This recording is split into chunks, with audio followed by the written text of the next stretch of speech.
Good morning guys. Libra, this is your message. Tingnan natin ang yung past, present, and near future. At ang past guys, maaaring last year, last month, or last week, or last day. Okay. Tingnan natin ang yung past, present, and future, near future message. Okay. Libra, tingnan natin ang yung past, ang inyong present, okay, ang inyong past, at ang inyong near future. Eh guys, sa kasalukuyan maybe is kayo ay medyo okay naman sa money. Okay. Maayos naman din ang pakikitungo sa inyo sa trabaho ng mga tao din sa paligid is okay naman guys. Libra. Tingnan natin guys ang inyong past. Libra, sa inyong past, medyo nahirapan kayo o medyo ups and down yung money. Okay, Libra, medyo nagkakaroon kayo ng obstacles sa parang changes. Okay, pag-change ng pagdaloy ng money o nagkakaroon kayo ng konting obstacle lang sa money. Okay, sa inyong present, Libra, Four of Cups, naninimbang kayo sa two situation dito. Okay guys, meron kayong pinaninimbangan, nasa gitna kayo ng parang pag-iisip about ito sa inyong feelings. Okay, sa inyong present, medyo may pinagmumuni-munihan kayo sa kasalukuyan. Libra. At sa inyong near future, may gusto kayong layuan. Okay, ito ba ang inyong pinagmumuni-munihan? May gusto kayong layuan na situation. Tingnan natin ang inyong past, guys. Nahihirapan ba kayo sa money? Libra, lang sa inyo nandito sa reading. Bakit kayo may obstacle sa money? Libra, bakit kayo may obstacle sa money? Ano tong Five of Pentacles para sa Libra? At ano tong present nyo is nagmumuni-muni kayo. Meron kayong pinag-iisipan. Sa inyong near future, may gusto kayong alisan o takasan na sitwasyon na nagpapahirap sa inyo. Okay. And meron kayong hinihintay na person, taong nilayasan kayo o taong bigla na lang umalis. Okay. Libra. Tingnan natin. Sa inyong past, meron kayong Five of Pentacles. Okay. The Fool is reverse. Ibig sabihin dito guys is hindi kayo makapag-start talaga ng start, yung 100% na para sa inyo sarili. Maring nauudlot at nawawalan kayo ng parang yung nadi-disappoint kayo palagi pag gusto niyo ng ganitong situation is i-let go ko na or pasimulan ko ng ganitong bagay is nadi-disappoint kayo because maybe may kakulangan sa money. Okay. At kulang din sa support ng ibang tao. Okay guys. Sa inyong present, nagmumuni-muni kayo dito. Okay, the world is here. May pinag-iisipan kayo kung kayo ay iiba na ng ginagawa sa buhay. Okay, hanggang December, maybe meron kayong plano at pinag-iisipan nyo itong mabuti kung ano ba ang dapat ninyong gawin at humingi kayo maybe ng help sa ibang tao dito, sa inyong friends, or panay ang inyong prayer dito sa inyong gustong gawin. May binabalanse kayo dito. Nakikita nyo to guys. Maaring kayo din ay nagbabalak na mga ibang lugar. Okay, mag-travel. Dito, sa inyong present moment is nag-iisip-isip talaga kayo. And sa inyong near future, meron kang Six of Swords. Yeah, meron kayong gustong layasan ng palihim. Meron kayong gustong alisan na situation na nagpapahirap sa inyong kalooban. At nanggugulo maybe ng mga tao, magugulo sa paligid ng mga tao. Okay. Tingnan natin guys ang message pa para dito. Sa inyong past, parang ang hirap humakbang, ang hirap mag-start because may kakulangan din ako sa financial. Ano ang dapat kong gawin? Okay. Tingnan natin at tanungin natin ang mga dapat kong gawin dito. Libra, ano ang dapat kong gawin dito?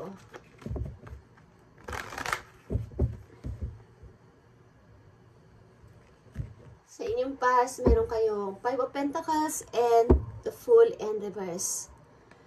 Tingnan natin ang inyong present. may iniisip kayo dito, gusto nyo mag-travel, bago dumating ang December, this year, gusto ko may gawin sa sarili ko. Okay. Gusto ko nang mamili, gusto ko nang mag-choose, gusto ko nang mag-decide. Okay, sa inyong near future, may gusto talaga kayong layasang person dito o mga taong magugulo sa paligid ninyo at kayo ay kinukulit. Okay.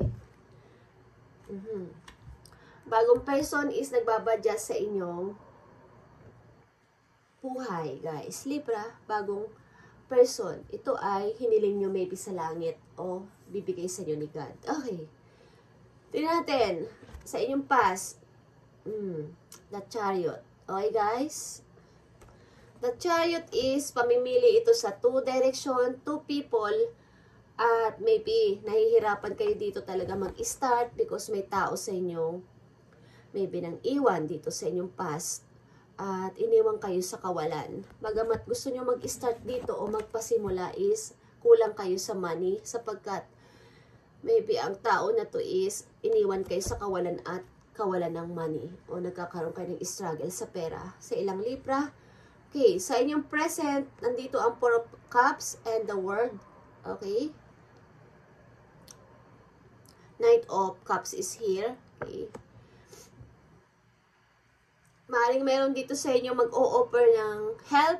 Okay. Like I said. At gulong-gulo kayo dito talaga. Nagmumuni-muni kayo sapagkat may tao dito na nang iistorbo sa inyong mga plano o sa inyong mga iniisip na pagbabago sa buhay. Merong umaapila dito o merong umiistorbo sa inyo na hindi nyo naman, maaring hindi nyo naman ito binibigyan ng pansin. Ang person na to. Okay? Sa inyong near future, meron kayong Six of Swords and the Moon. Okay. The Empress and Reverse. Guys. Maaring kasama nyo ang mga anak nyo, guys, at nahihirapan kayo dito mag-start talaga ng buong-buo sapagkat may mga taong istorbo sa paligid. Maaring dinidisturb kayo ng ama ng inyong mga anak, guys. Kung kayo babae dito, okay, maaring dinidisturb kayo o kinukulit-kulit ng ama ng inyong mga anak. Libra. Tingnan natin ang outcome dito, Libra, sa inyong situation. Sa inyong past is mahirap ang inabandonan ng walang-wala. Okay? Yung kakulangan sa money. Hindi kayo makapag-start.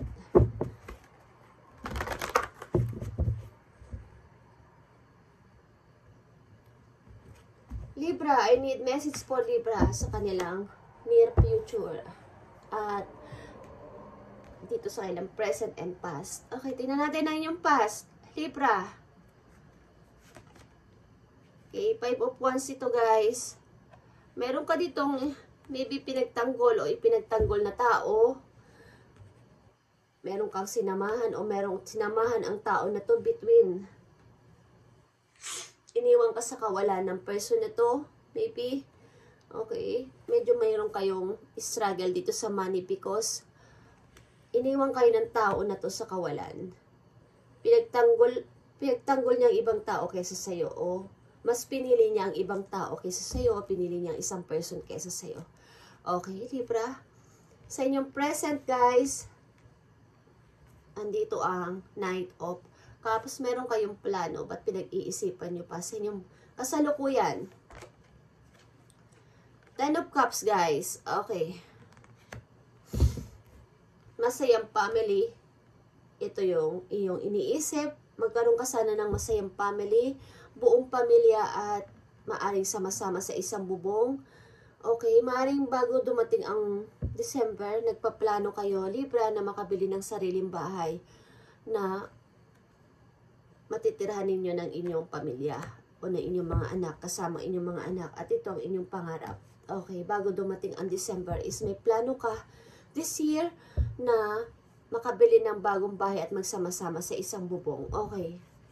Sa inyong near future, meron kayong gustong alisan na tao o iwasan ng mga tao sa paligid kasama ng inyong mga anak. Gusto mo itong gawin sa isang tahimik na lugar ba't hindi ka makakilos agad-agad. Libra. Okay. Judgment is here. Yeah.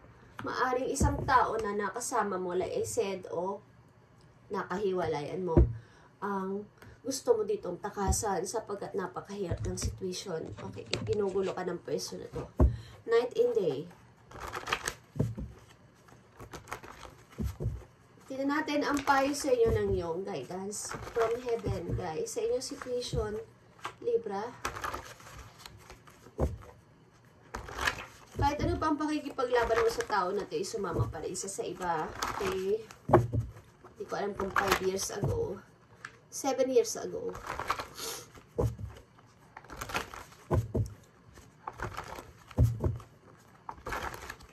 Libra, I need message for Libra o advice sa kanilang kalagayan dito sa kanilang situation. Have patience, God isn't finished yet. Okay. Magkaroon ka pa ng mahabang pasensya, mahabang pagtitiis. Libra, konting-konti na lang at si God ay hindi pa tapos dito sa iyo. May pinaprocess siya para sa iyo. Para sa iyo mismo. Okay, magkaroon ka pa ng mahabang pasensya sapagkat hindi pa tapos si God sa pagpapackage. Matatanggap kang package, Libra. Okay. Hindi pa siya tapos para sa pagpaprocess ng yung mga dapat is kapag kasi pag gusto bibigay sa iyo ng heaven ang isang gift, ang isang bagay is yun ay kompleto, guys. Kaya magkaroon ka pa ng mahabang pasensya sapagkat ito ay pinaprocess na sa heaven ang gustong ibigay sa iyo ni God. Okay? Tingnan natin ang message pa para sa iyo, advice sa iyo ng heaven. Sa iyong situation, Libra. Hold on. God knows what He is doing. Okay, nakita niyo yan. Kapit-kapit lang, Libra, sapagkat alam ni God ang dapat niyang gawin sa'yo. Alam ni God ang plano niya sa'yo at hindi pa siya tapos. Yan ang gusto niyang sabihin. Okay? Ito ay word of God galing sa Bible, guys. At ito ay pinag-pray ko. At para to sa inyo. Ito ay pinabasbasan natin sa langit. Sa heaven. Okay?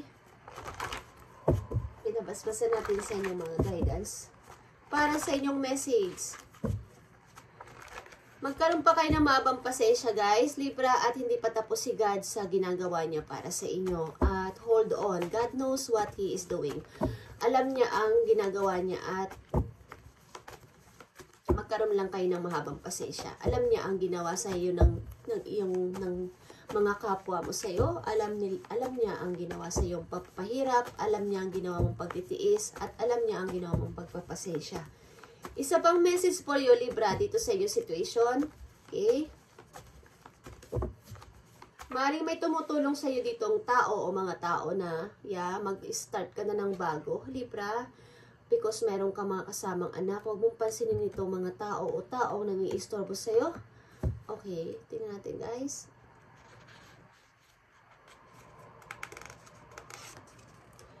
Create your shine. Okay, Libra? Gawin mong mas mabuti o maganda ang buhay mo, guys. Okay, create your shine. Parang ipakita mo sa lahat na kaya ko. Ipakita mo sa lahat na maganda ako. Okay? Ipakita mo sa lahat na ako ay naglalighten again. Okay? Yung dating ako is ako ulit. Okay? Ipakita mo na ikaw ay nagniningning. Libra, huwag kang magpatalo sa kanila. At si God ay hindi pa tapos. Hold on, God knows what He is doing. Alam niya ang ginagawa niya at huwag ka nang mag-worry. Libra, alam niya ang gagawin niya para sa'yo. Alam niya ang plano niya sa'yo. Okay? And create your shine. Libra. Thank you and God bless, Libra. And magpatuloy ka. Bagamat iniwan ka o kahit ano pang pakikipaglaban mo sa tao na to, pakikipagtunggahin mo sa iba, is iniwan ka pa rin ng person na to at hindi ka makapag-start because kulang ka sa money, is hold on lang, guys. Okay? May magandang naghihintay sa'yo. Bagamat nahihirapan ka dito, sa iyong present is may tao dito na Scorpio, Pisces. Okay. Maaaring kayo ay madidiling sa Scorpio, Pisces, guys. Okay. Magkakaroon ka dito ng happy family. Okay? Maaaring bago dumating o sumapit ang December, merong plano o merong kayong gagawin para maging okay at balanse ng inyong pamumuhay. And the near future, okay, lalayo kayo sa person, maaaring may mag-iistorbo sa inyo dito. Maaaring ama ng inyong mga anak is iistorbohin pa rin kayo at kukulitin na ano ba talaga ang totoo mong nararamdaman, Libra, para sa akin? Or ano ba talaga ang dapat natin gawin? Mayroon pa ba siyang chance? Okay, kukulitin ka ng person na to at huwag ka magpatalo, okay? Huwag ka magtago dyan sa iyong, magpagupit ka guys, okay? Mag-ayos ka ulit ng sarili mo, okay? Create your shine, Libra. Thank you and God bless, Libra.